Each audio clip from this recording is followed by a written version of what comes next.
And today's episode from New Zealand. Okay, today in the graphics department, we are still in the South Island. All the way up here. It's going to come down, go through the South Alps again, and end at Queenstown. Queenstown itself is quite extraordinary, and I actually will have to do 2 videos on this in order to fit everything in. So here we go, even though this is going to be the one that mostly has just pictures. The trip itself is very scenic, as New Zealand of course is. You can just see by some of the photos here. The trip down the coast. The western edge is very kind of more for national parks and forestry or whatnot. A lot of the rivers and streams have all that glacier flour in it, so they come out like bright blue. I didn't take a whole lot of video because I was still saving space on the memory card, thinking that, you know, might need it later. Moving down, there's plenty of small little towns. They all seem to be kind of like vacation or touristy resorts. I mean, I didn't take much of it, but there was tons and tons of farms, you see. Cattle farms, sheep farms, deer farms, which are unusual for a New Yorker to see. But there are also plenty of other towns to stop in where you can get, you know, just seeing the mountains and the lush foliage in the background. But then eventually you get to Queenstown. Queenstown itself is a very kind of vacation-y town. You know, it's a big touristy area too. So you can see all around. And of course, first time I ever seen them was of course the Hare Krishnas, like right here.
Queenstown, of course, happens to be on a lake.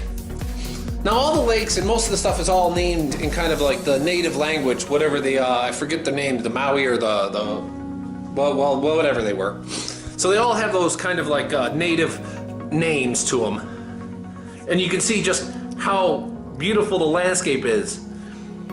Queenstown is kind of known to be kind of like the extreme sport area. There's plenty of bungee jumping, there's skydiving areas, there's whitewater rafting, boating, biking. They actually have a gondola that actually goes all the way up and that you can put a mountain bike on the back of.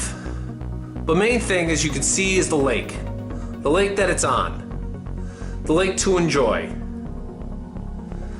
There's definitely plenty of cruises and abilities to be on the lake to enjoy it. to see everything you can, like from any perspective of Queenstown, being the way it is. Of course, you can get a bird's eye view and look all the way down. And there are plenty of ways to get these nice, scenic, picturesque pictures of Queenstown. And of course, I leave with the Hare Krishnas, with more to come.